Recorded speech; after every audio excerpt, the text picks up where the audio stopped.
ഞാൻ എത്രയൊക്കെ പെർഫെക്റ്റ് ആയിട്ട് വെക്കാൻ നോക്കിയാലും പാളി പോകുന്ന ഒരേ ഒരു കറിയാണ് ഈ ചിക്കൻ കറി. അതെന്താണെന്ന് മാത്രം എന്നോട് ചോദിക്കലും. എനിക്ക് ഇതുവരെയും ചിക്കൻ കറി വെക്കാൻ മര്യാദയ്ക്ക് അറിഞ്ഞൂടെ.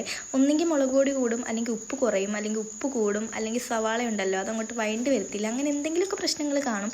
ഇന്നും ഉണ്ടായിരുന്നു അതുപോലെ പ്രശ്നം. അപ്പോൾ ഇന്ന് സൺഡേ ആയിട്ട് ചിക്കനായിരുന്നു വാങ്ങിച്ചിട്ടുണ്ടായിരുന്നത്. അപ്പോൾ ഞാൻ തന്നെ ചിക്കൻ കറി വെക്കാമെന്ന് എഴുതിയിട്ട് കയറിയതാണ്. ഒന്ന് പഠിക്കണമല്ലോ എന്നായാലും ചിക്കൻ കറി വെക്കാൻ. ആദ്യമൊക്കെ ഞാൻ വെക്കുമ്പോഴത്തേനും ഒന്നെങ്കിൽ ഉപ്പ് കൂടും അങ്ങനെയൊക്കെ ഉണ്ടായിരുന്നു. അതുകൊണ്ട് ഞാൻ വെക്കാറേ ഇല്ലായിരുന്നു. ഞായറാഴ്ച ദിവസം അപ്പച്ചിയാണ് കേട്ടോ കറി വെക്കുന്നത്. അപ്പോൾ ഇന്ന് ഞാൻ വെക്കാമെന്ന് കരുതിയിട്ട് നല്ല പെർഫെക്റ്റായിട്ട് ഉള്ളിയൊക്കെ വാടി വന്നിട്ടുണ്ടായിരുന്നു. എന്നിട്ട് പിന്നെ ചിക്കനൊക്കെ അങ്ങോട്ട് ചേർത്ത് കൊടുത്തപ്പോൾ എന്താ കുഴപ്പം, ഉപ്പ് ചേർക്കാൻ മറന്നുപോയി. അതെന്താണെന്ന് എനിക്ക് അറിഞ്ഞൂടാ കേട്ടോ. ഞാൻ നല്ലതുപോലെ അങ്ങോട്ട് മറന്നുപോയി. ഇല്ലെങ്കിൽ ഞാൻ ഉപ്പ് ചേർക്കുന്നതാണ്. പിന്നെ മുളക് പൊടി അടിയിലൊന്ന് ചെറുതായിട്ട് കരിഞ്ഞു പോയിട്ടുണ്ടായിരുന്നു കേട്ടോ.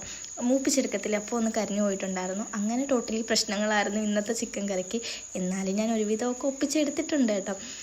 അപ്പം ചിക്കൻ കറി വെക്കാൻ ഇനി എന്നാണോ എന്തോ ഞാൻ പെർഫെക്റ്റായിട്ട് പഠിക്കുന്നതെന്ന് എനിക്കറിയത്തില്ല കേട്ടോ. പിന്നെ കൂടെ ബീട്രൂട്ട് തോരനുണ്ടായിരുന്നു. അപ്പോൾ അതും കൂടെ ഒന്ന് കട്ട് ചെയ്തെടുത്തിട്ടുണ്ടായിരുന്നേ.